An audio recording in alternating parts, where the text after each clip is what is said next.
அனைவருக்கும் அடியேனின் பணிவான வணக்கங்கள். திரு கே பாலச்சந்தர் அவர்கள் ஒரு கேள்வி கேட்டிருக்காரு. சார ஜோதிடத்தில் உப நட்சத்திரத்தின் அவசியம் என்ன அப்படின்னு கேட்டிருக்காரு.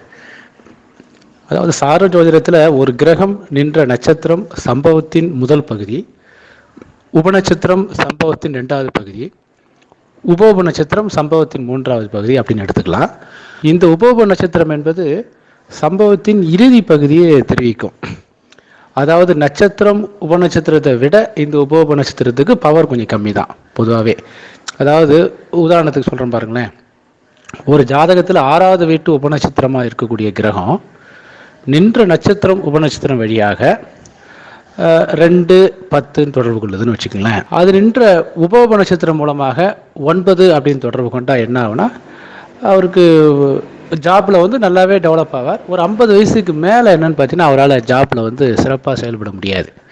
அதாவது நட்சத்திரம் காட்டியதை உபநட்சத்திரம் டெவலப் பண்ணிச்சு, உபநட்சத்திரம் காட்டியது உப நட்சத்திரம் கொஞ்சம் உடனே அதுக்கு 12வது பாவமாக வந்துட்டதால இவருக்கு வந்து ஒரு குறிப்பிட்ட லெவலுக்கு மேலே அது செயல்பட முடியாமல் போயிடும்.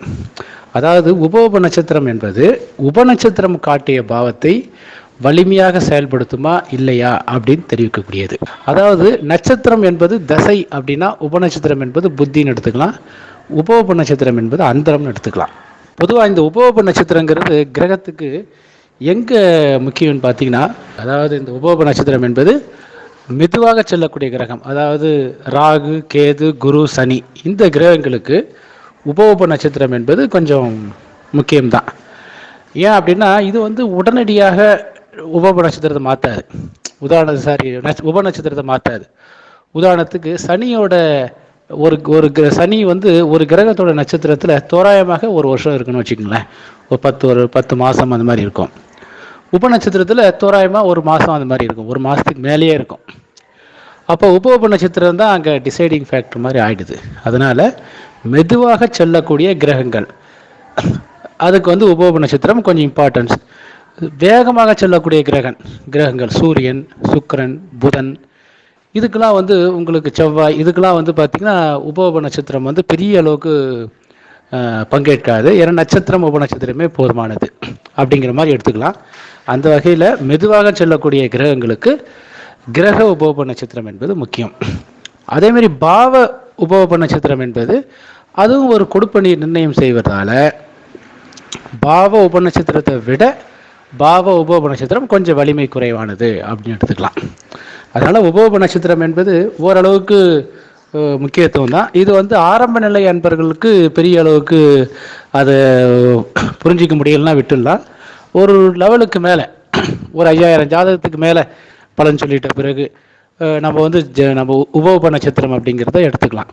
உப நட்சத்திரம் என்பது ஒரு அனுபவம் அதிகரிக்க அதை பயன்படுத்தி கொள்ளலாம். அதனால தான் எக்ஸ்டென்ஷன் லிங்க்ல, அதாவது பேஜ் நம்பர் 5வது பக்கத்தில் இருக்கக்கூடிய நம்ம சாஃப்ட்வேரில் பிளானட்டு, ஸ்டார் லார்டு, சப்லார்டு, சப்லார்டு அப்படின்னு போட்டிருப்போம். அங்கே அதனுடைய அவசியம் இருக்குது. அதனால் இது என்னென்னு பார்த்தீங்கன்னா கொஞ்சம் டெப்த்தாக அனலைஸ் பண்ணுறதுக்கு இந்த உப நட்சத்திரம் என்பது நல்லா இருக்கும். அதாவது என்னென்னா தொடர்ந்து ஒரு துறையில் ரொம்ப நாளாக இருக்கிறார் அப்படின்னா அதுக்கு அந்த பிளானட், உதாரணத்துக்கு எந்த பிளானட்டை பற்றி நம்ம ஆராயிரமோ 2வது வீட்டு சப்லார்டு புதன் வச்சிங்களேன், அந்த புதன் என்ற உப நட்சத்திரம் வரைக்கும் ஆராய்ந்தா இன்னும் கூடுதலான சிறப்பு.